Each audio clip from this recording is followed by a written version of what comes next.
Hello again.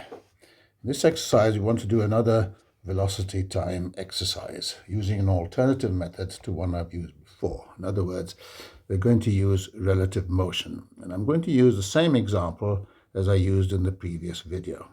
So if you look at the diagram on the left, what we have here is a cyclist coming from the point A, moving at 14 meters per second, and another at point B, moving southwards at 10 meters per second, and they meet up at a point called X. So, in the right-hand diagram, I'm going to show what it looks like when we use relative motion. Now, what we're going to do is look at it from the point of view of the cyclist B. And that means we have brought the cyclist B to rest. And we have to do that by applying a velocity of 10 meters per second in the northward direction. Now, if you do that to cyclist B, you've got to do the same to cyclist A. So in the diagram, I've drawn the vector of 14 meters per second, and on the end of that, a vector of 10 meters per second going northwards, not southwards.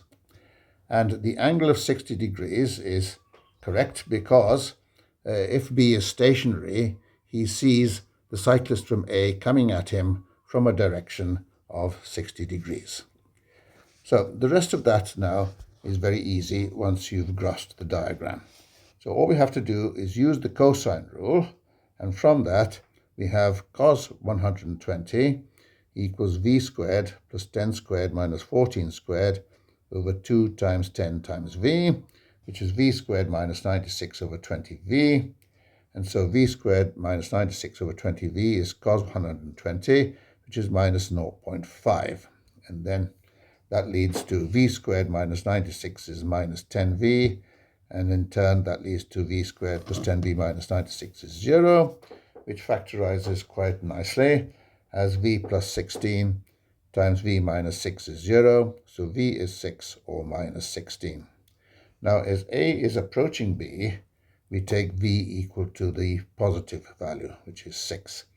And the time taken will be the relative displacement, which is 1,500 meters, divided by the relative velocity, which we found to be 6.